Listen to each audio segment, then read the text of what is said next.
It was not enough for Jesus to shed his blood on the cross. It was not enough for him to bear the stripes on his body. It was not enough for him to have the crown of thorn on his head. It was not enough for his side to be pierced, for water and blood to pour out.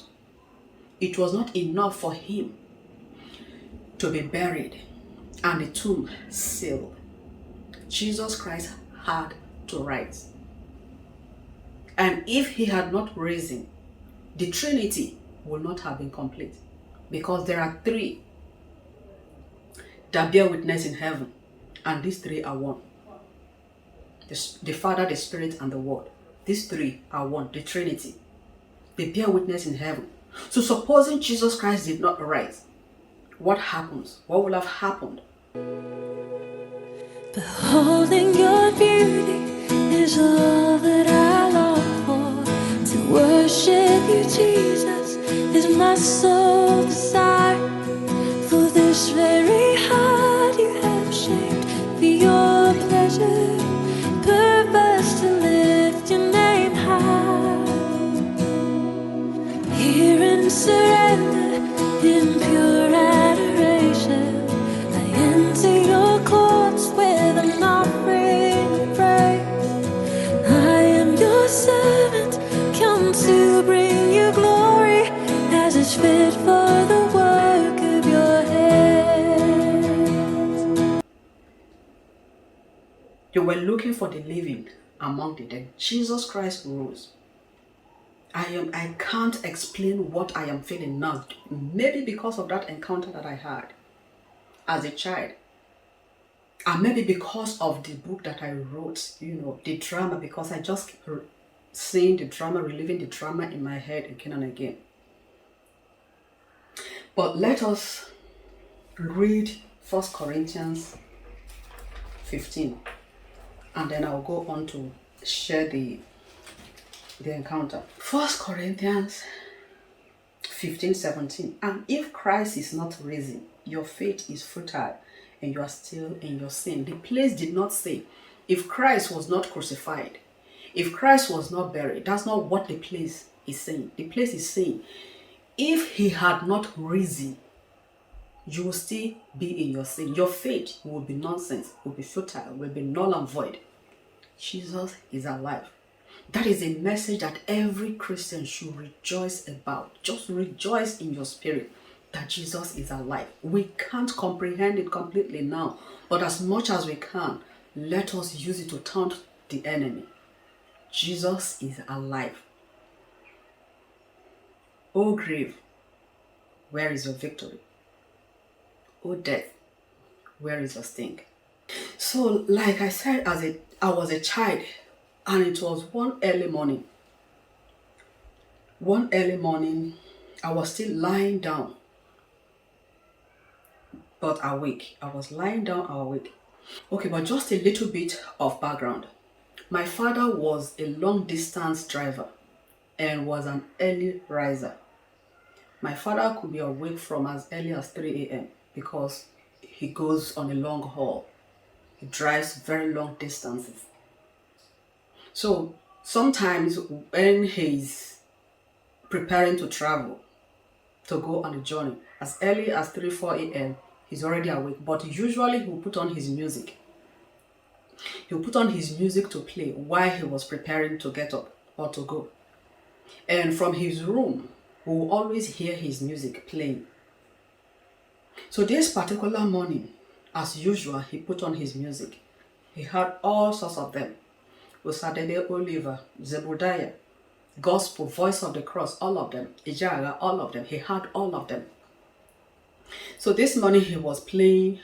He just put on one and it was playing. And I didn't know. I was somehow awake. I didn't know which one was playing. But I was guessing. Could it be this song? Could it be that song? Could it be that song? The instruments alone were just playing at that time. All of a sudden, what I heard blasted at me from the song was the voice of the Cross, Brothers Lazarus and Emmanuel.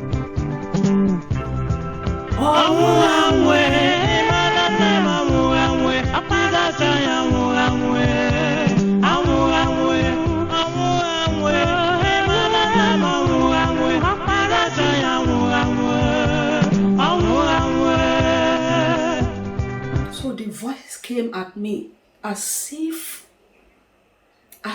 they were talking to me, as if they were rejoicing, as if they were mocking me, as if they were jeering at me, as if to say, oh, you tried but you failed. Oh, he's alive now. Remember, I was a child. I didn't understand it. I've heard these men's songs many times. I have heard this one many times before. But when it came, no other person was awake. My mother is a very light sleeper. Just cough and she'll be awake. But that night, my mother did not move a muscle. Or that early morning, my mother did not move a muscle. I don't know what happened that early morning. So when the voices came at me, he's not dead, he's not dead, as if they were jumping. He's not dead, he's not dead, the Son of God is not dead. Oh, he's alive, he's alive. Those who know the song, who understand the language, will understand what they're saying there. But it's a lot different from what I was hearing that early morning. So when the voices were coming at me, I felt like, what is it? What's my business with you if Jesus is alive? I was just thinking, what is it if Jesus is alive? We know that he's alive. What is it? But it didn't stop. They were singing as if they were jumping up and down. And it got to a point, I began to hear other voices. It seemed like the voice of two men suddenly turned to the voice of millions of people singing the same song. I was still hearing the voices of these two men, but it seemed like there were millions of people, and it seemed like they were jumping up and down, pounding the ground, stomping the ground. It seemed that there was this shaking everywhere, rejoicing that Jesus was alive. And not only was it that I was hearing other voices, millions of voices rejoicing. It seemed at a point that they were accusing me of killing the Son of God. It was as if they were rejoicing that the Son of God that I killed was eventually alive. And so at a point I was saying, but I didn't kill him. I was saying this physically, it was not a dream. So I was saying, but I didn't kill him. Oh. It wasn't me that killed Jesus. Oh. Nobody listened. I was worried, I was confused. I said, but I didn't kill him. Why are you now rejoicing? As if the person I killed is alive after all. That was not enough. And then from he is alive, they will sing, oh, he didn't die. At the end of this video, we're going to play that song again. They will say he didn't die. And then they will say he is alive. And they will say, oh, the Son of God has gone to heaven. And they will say, oh, the Son of God is coming back again. All these things was that each one they bring up, multitude, millions of voices will join in the singing, in the shouting, in the jubilation. And not only did I feel that they were shouting and jumping, it seemed like there were two sides. One side were the side of those who were jumping, who were rejoicing. The other side was the side of those who were being accused.